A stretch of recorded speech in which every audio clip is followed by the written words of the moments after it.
करता हूँ। बहुत बहुत धन्यवाद। धन्यवाद जी। माननीय सदस्य श्री संजय जाधव जी। धन्यवाद सभापती महोदय। मी 2025-26च्या वार्षिक कृषी विभागाच्या मागण्यावर बोलण्यासाठी उभा आहे। मी आपल्या माध्यमातून सरकारचं या ठिकाणी काही महत्त्वाच्या विषयावर लक्ष वेधू इच्छितो की शेतकऱ्यांचा उत्पादनाला लागणारा खर्च आणि त्याला मिळणारं उत्पादन आणि त्याला मिळणारा भाव ह्या सगळ्या तिन्ही गोष्टींमध्ये जर विसंगती बघितली तर शेतकऱ्याची आज अवस्था अशी आहे की माय जेऊ घालीना आणि बाप भीक मागू देईना अशी परिस्थिती या शेतकऱ्याची झालेली आहे। अशा परिस्थितीमध्ये आपण ह्या ठिकाणी एकीकडे शेतकऱ्याला वेठी धरता पंतप्रधान नरेंद्र मोदी साहेबांचं या ठिकाणी असं म्हणणं होतं की शेतकऱ्याचं आम्ही उत्पन्न दुप्पट करू, पण दुप्पट तर केलं नाही, पण शेतकऱ्याला 500 रुपये सन्मान योजनेच्या नावाखाली दिल्या जाते आणि शेतकऱ्याच्या मालाला मात्र कुठलाही भाव दिला जात नाही।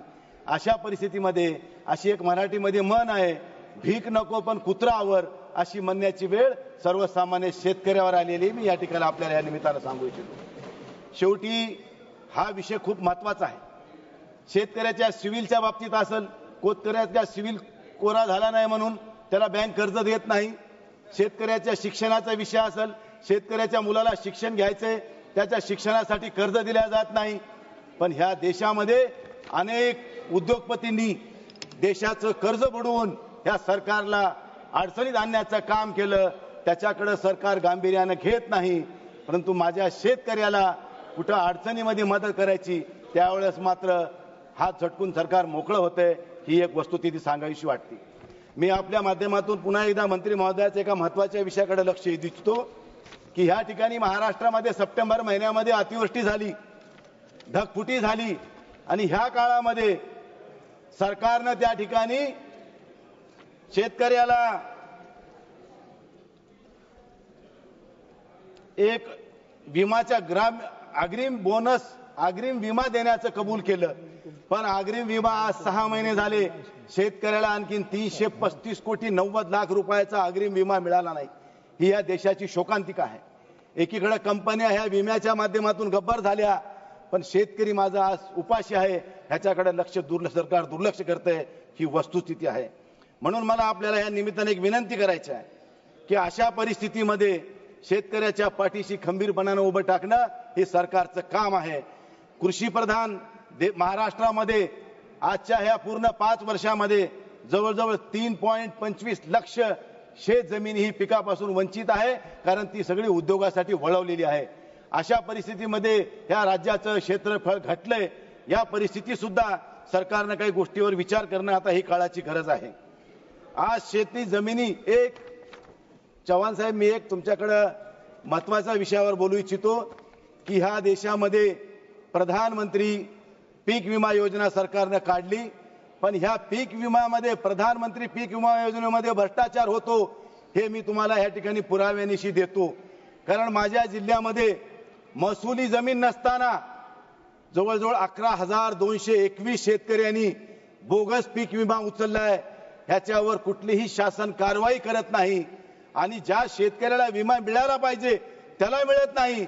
पण दुसऱ्या जिल्ह्यातल्या शेतकऱ्यांनी माझ्या जिल्ह्यातल्या जमिनीवर जिथं जमिनीच नाही अशा ठिकाणी पीक विमा उचलून सरकारचं या ठिकाणी माझ्याजवळ पुराव्यानिशी यादी आहे, पूर्ण 11,221 शेतकऱ्याची बोगस यादी माझ्याजवळ उपस्थित आहे, मी आपल्या माध्यमातून सरकारला देऊ इच्छितो।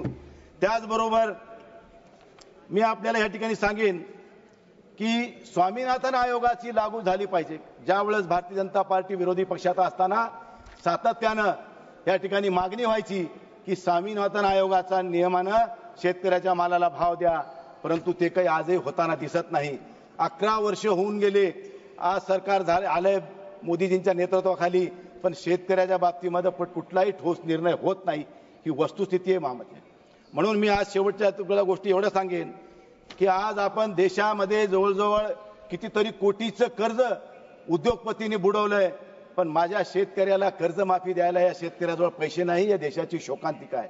मी आपल्या माध्यमातून मंत्री महोदयाला विनंती करीन, देशाच्या पंतप्रधानाला विनंती करीन, कैलासवासी डॉक्टर मनमोहन सिंगांच्या काळामध्ये मोठ्या प्रमाणात या देशामध्ये कर्जमाफी झाली होती, त्यानंतर अद्यापही कुठली कर्जमाफी झालेली नाही। म्हणून मी या देशाच्या पंतप्रधाना आणि कृषी मंत्र्याला विनंती करीन की एवढ्या देशाला बुडवलं उद्योगपतींनी, बँकांनी बुडवलं, एकदा शेतकऱ्याची कर्जमाफी करून आपण शेतकऱ्याचं पुण्य वाटून घ्यावं, अशा स्वरूपाची मी ही विनंती आपल्याला या निमित्तानं करतो.